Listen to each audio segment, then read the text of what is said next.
जी कर दिए। ये बेटा आपको आज बड़े सिंपल वे में बताएंगे कि how to create ORCID। ORCID simply आप कह सकते हैं कि ये एक रिसर्चर्स की कंट्रीब्यूटर आईडी होती है। I think it's like official researcher contributor ID, इस तरह करके इसका वो बनता है पूरा नाम। तो इसका यूज जो है वो भी बताएंगे आपको, और इसकी कुछ इसके फायदे क्या क्या हैं वो भी at the end of video आपको बताएंगे। फर्स्ट ऑफ ऑल हम विजिट करते हैं ORCID। मैंने थोड़ी देर पहले ओपन किया था, ये देखिए ORCID.org/रजिस्टर के नाम से ये ओपन हो गई है। तो ये वेबसाइट का लिंक हम वीडियो में भी शेयर कर देंगे आपको, ताकि आप लोग जो है इजीली इसको रजिस्टर कर सकें। ठीक है, पहले तो इसकी रजिस्ट्रेशन बताते हैं और एट द एंड आपको इसके फायदे बताएंगे कि how it can be beneficial for the researchers. ठीक है, तो सबसे पहले हम इसमें नेम जो है वो एंटर करेंगे, और नेम जो है लेट्स से मैं ORCID मुजीब की क्रिएट करना चाह रहा हूं, तो मैं यहाँ पे मोहम्मद मुजीब अकबर जो है it's like given name, family name Akbar. ठीक है, ये बाद में भी एडिट हो सकता है, बट ये कि आप फर्स्ट टाइम जब आप इंफॉर्मेशन दे रहे हैं तो कोशिश करें करेक्ट दें। और उसके अलावा सबसे पहला स्टेप है जी, आप ऑफिशियल वेबसाइट को विजिट करें, और दूसरा स्टेप है इसका रजिस्ट्रेशन फॉर्म फिल करें, जो कि अब हम कर रहे हैं अभी करंटली। ठीक है, तो एंड अब ईमेल यहाँ पे मैं पुट कर देता हूँ। लेट्स से मुजीब की जो ईमेल है वो हमारे पास ये वाली है, वो यहाँ से मैं ले आता हूँ और यहाँ पे पुट कर देता हूँ। आप ना 2 से 3 ईमेल्स यहाँ पे दे सकते हैं।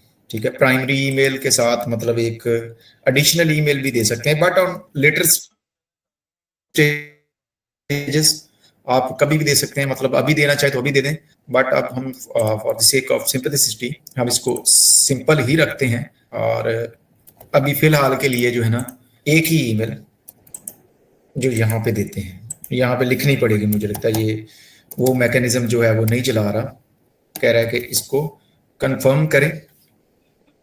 लेट से मैं यहाँ पे इसको कंफर्म कर देता है, और अच्छा जी, दिस इज कंफर्मेशन। और सेकंड ईमेल अगर आपने ऐड करनी है वो कर सकते हैं यहाँ से। मैं जरा इसकी स्पेलिंग देख लेता हूँ। स्पेलिंग में VHR आएगा, और स्पेलिंग सेट हो गए हैं। ठीक है जी, this looks like a personal email and additional professional email as a backup. So वो कहता है कि एक एडिशनल प्रोफेशनल ईमेल भी आप ऐड कर सकते हैं ऑन अ लेटर स्टेज, वो भी ऐड कर देंगे। सेकंड इसका स्टेप है कि आप एक पासवर्ड क्रिएट करें फॉर दिस ORCID वेबसाइट। ठीक है, तो लेट से मैं इसका कोई एक पासवर्ड रख देता हूँ। लेट से मैं इसका ना आपको बताता हूँ कि पासवर्ड की रिक्वायरमेंट्स क्या हैं। पहले मैं पासवर्ड याद भी रखूंगा, और ताकि ऑन लेटर स्टेजेस ये मेरे काम आए। लेट से मैंने ये पासवर्ड रख दिया। ठीक है, पासवर्ड आपका 8 कैरेक्टर्स और उससे ज्यादा का होना चाहिए, एटलीस्ट 1 लेटर और सिंबल उसके अंदर होना चाहिए, एटलीस्ट 1 नंबर भी होना चाहिए। ठीक है, तो जो कि मेरी रिक्वायरमेंट्स जो है वो पूरी कर रहा था, तो मैंने सिंपली वो पासवर्ड सेट कर दिया। और now we are moving towards next step. जो इसका नेक्स्ट स्टेप है, इसमें हम अपनी जो है वो लेट्स से डिफरेंट यूनिवर्सिटी की इंफॉर्मेशन देते हैं, डिपार्टमेंट की, जॉब टाइटल एक्सेट्रा। अगर आप देना चाहते हैं तो यहाँ पे दे दें, अगर नहीं देना चाहते तो आपकी मर्जी है। लेट से मैं यहाँ पे ऑर्गेनाइजेशन ऐड कर देता हूँ, यूनिवर्सिटी ऑफ, मे बी यहाँ पे सर्च आ भी जाए, बट ऑफ एजुकेशन, यहाँ पे या और है। ठीक है, लाहौर, ये यूनिवर्सिटी ऑफ एजुकेशन, और डिपार्टमेंट ऑफ इंफॉर्मेशन साइंसेस। ठीक है, और स्टूडेंट, यहाँ पे मैं आपका स्टूडेंट ऐड कर देता हूँ बिकॉज अभी आप स्टूडेंट हैं। और स्टार्ट डेट ऑप्शनल है, नहीं ऐड करते, जब आप मतलब फर्दर इंफॉर्मेशन हम ऐड कर देंगे।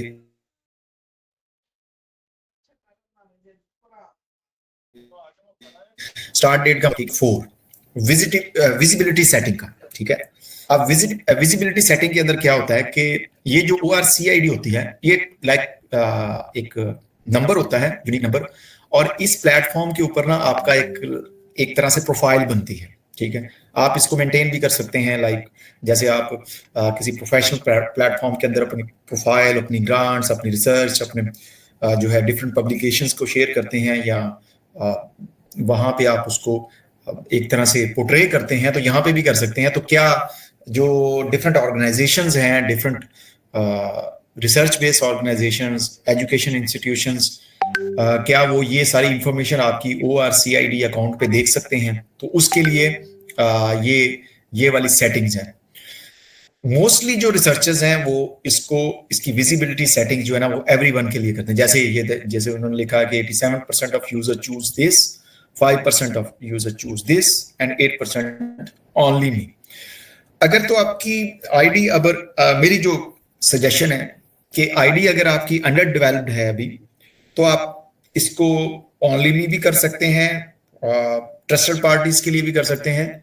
और अगर कोई मसला नहीं है, अगर आपको लगता है कि इसके ऊपर आपकी जो कोई ऐसी मेन इंफॉर्मेशन जो है वो आपकी रिसर्च से रिलेटेड है, तो एवरीवन भी सिलेक्ट कर सकते हैं। तो मोस्टली लोग जो है एवरीवन का जो है वो ऑप्शन सिलेक्ट करते हैं। तो यहाँ पे हमने भी एवरीवन के लिए कर दिया, क्योंकि फॉर द टाइम बीइंग ये आहिस्ता आहिस्ता जो है वो डेवलप होगी आपकी प्रोफाइल, और जो है आपके सर्कल में या आपके रिसर्च के एरिया से रिलेटेड लोग जो है वो आपको फाइंड आउट कर सकेंगे बाय योर ORCID। और इसमें जो जैसे उसने कहा, your ORCID connects with your ORCID records that can contain links to your research activities, affiliations, awards, and other various other versions of your name or more। अच्छा, एक और बड़ा इंपॉर्टेंट यहाँ पे वर्जन ऑफ योर नेम जो इसने कहा ना, ये बड़ा एक इंपॉर्टेंट चीज है, वो मैं बताता हूँ कि ये इसका फायदा क्या है जब आप ORCID क्रिएट करते हैं। तो अब हम कंप्लीशन की तरफ पहले चलते हैं। यहाँ पे उसने कहा जी, I would like to receive the ORCID tips in and emails. आप इनमें से मतलब करना चाहें सेलेक्ट तो कर लें, अदरवाइज इट्स ऑप्शनल। जो इसके रूल्स हैं उसके अकॉर्डिंग आप कहते हैं कि इसकी प्रोसेसिंग जो है मैं उसकी US रूल्स के अकॉर्डिंग इसकी इजाजत देता हूँ, ठीक है।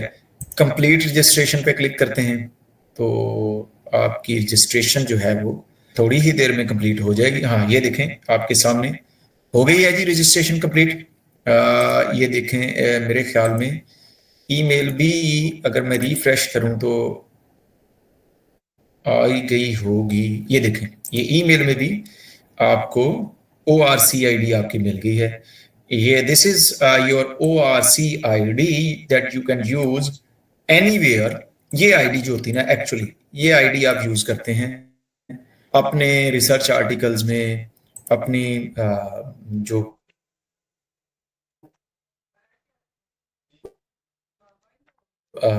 किसमें ना, ये देखें पूरी प्रोफाइल आप बिल्ड कर सकते हैं। जैसे मैंने आपको बताया था ना स्टार्ट में, आप अपने नेम चेंज करना है या उसका फर्स्ट नेम, बायोग्राफी वगैरह ऐड करनी है, एम्प्लॉयमेंट स्टेटस है आपका, एजुकेशन एंड क्वालिफिकेशन है।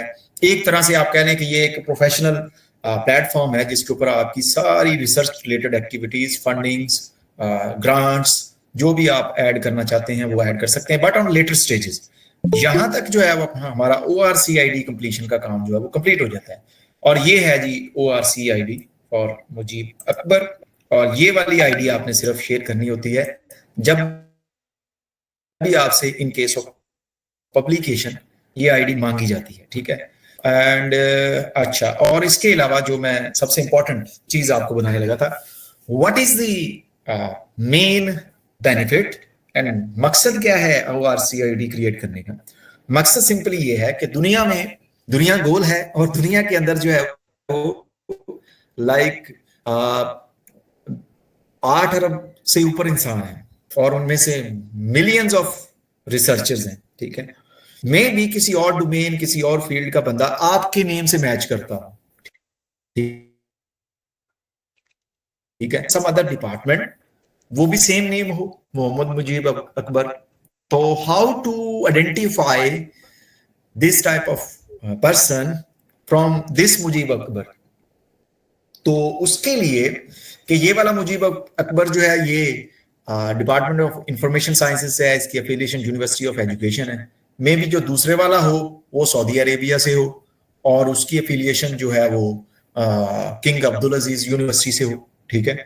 तो इस तरह के जो मिसमैच और इस तरह के कंफ्यूजन से बचने के लिए ना हर रिसर्चर को एक यूनिक आईडी प्रोवाइड की जाती है ताकि जो रिकॉर्ड है उसका रेलिवेंट रिकॉर्ड उसकी अपनी एक्सेस में रहे और उससे रेलिवेंट जो यूजर्स हैं या उसके एस्पायरेंट्स हैं जो उस रिसर्च को यूज कर रहे हैं उनकी एक्सेस में रहे। जब वो मोहम्मद मुजीब अकबर लिखेंगे तो मे भी 4 मुजीब अकबर आ जाए, बट अगर वो ORCID का या जो ऑर्गेनाइजेशंस या जो different types of research institutions इसका यूज करेंगे तो वही मुजीब अकबर आएगा जो कि एक्चुअली जो वो चाह रहे होंगे, जिससे वो एक तरह से कोलैबोरेट करना चाह रहे होंगे इन टर्म्स ऑफ रिसर्च, ठीक है। तो ये एक यूनिकनेस देती है, ठीक है। और इसके अलावा इसका यूज सबसे इंपॉर्टेंट चीज है कि इसका यूज आप कहां कहां पे कर सकते हैं। सिमिलर लाइक आप जर्नल्स और कॉन्फ्रेंसेस के अंदर आपसे रिक्वायर करते हैं जब आपके आर्टिकल्स पब्लिकेशन स्टेज पे होते हैं। कुछ जर्नल्स और कॉन्फ्रेंसेस जैसे रिसेंटली हमने एक स्प्रिंगर कॉन्फ्रेंस के अंदर पेपर सबमिट करवाया जो कि हमारा एक्सेप्ट भी हुआ है। उन्होंने स्टार्ट में ही हमसे ORCIDs ले ली थी, ठीक है। और उन्होंने मतलब थोड़ा सा ऑप्शनल रखा हुआ था कि अगर नहीं भी है तो इट्स ओके, बट जिन ऑथर्स की है तो दे दें। तो जब आपकी रिसर्च प्रोफाइल डेवलप हो रही होती है तो आपको चाहिए कि आप अर्ली स्टेज पे ये बना लें ORCID। अच्छा, ये जर्नल्स एंड कॉन्फ्रेंसेस को रिक्वायर होती है। इसके अलावा आपकी कुछ आप ग्रांट एप्लीकेशंस कोई फिल कर रहे हैं, जैसे मैंने आपको बताया ना कि आप ग्रांट एप्लीकेशन फिल कर रहे हैं, जस्ट आपका नेम नहीं चलेगा उस रिसर्च पोर्टफोलियो के अंदर, आपकी यूनिक आईडी भी वहां पे रिक्वायर्ड होगी और उन केसेस में रिक्वायर्ड होती है, ऑप्शनल नहीं होती, ठीक है। और डिफरेंट तरह की रिसर्च प्रोफाइल्स के ऊपर आप इसको शेयर कर सकते हैं, जैसे रिसर्च गेट है, गूगल स्कॉलर है और जो क्या कहते हैं लिंक्डइन है, इस तरह की वेब ऑफ साइंस है। आप अपनी ORCID लिंक कर सकते हैं उन प्लेटफॉर्म्स के साथ ताकि जो आपसे रिलेटेड इंफॉर्मेशन है वो प्लेटफॉर्म्स जो है वो उसको होल्ड करके रखें। जितने भी पेपर्स पब्लिश होंगे विद योर ORCID वो ऑटोमेटिकली आपको नोटिफिकेशन आएगा गूगल स्कॉलर की तरफ से या रिसर्च गेट की तरफ से कि क्या हम इसको अपनी रेपोजिटरी में ऐड कर लें और आपकी प्रोफाइल में इसको शो करवा दें, क्योंकि आपकी ORCID उसके साथ लिंक्ड है, ठीक है। तो दीज आर द बेनिफिट्स। तो ये कोई 4-5 स्टेप्स थे ORCID क्रिएट करने के। होपफुली आपको इजीली समझ आगे होंगे। जी बेटा, ये जो वन लास्ट स्टेप जो रह जाता है, आप अपनी प्रोफाइल तो बाद में भी बिल्ड कर सकते हैं फॉर द टाइम बीइंग। तो ये लास्ट स्टेप ये है कि आपने अपनी ईमेल को वेरीफाई करना है। तो ईमेल जब आपको आ जाती है ORCID पोर्टल की तरफ से, तो यहाँ पे ना जब आप नीचे की तरफ ये आते हैं तो ये वेरीफाई योर ईमेल का ऑप्शन आता है। जब हम इस पे क्लिक करेंगे तो ये हमारी वेरीफाइड ईमेल शो करवा देगा, लेट्स से लाइक दिस, ठीक है। तो ये thank you for verifying your email. तो अब ये है कि ऑथेंटिक आपकी ईमेल भी इसके साथ अटैच हो गई है और ORCID भी आपको असाइन हो गई है। This is all from my side. Thank you very much.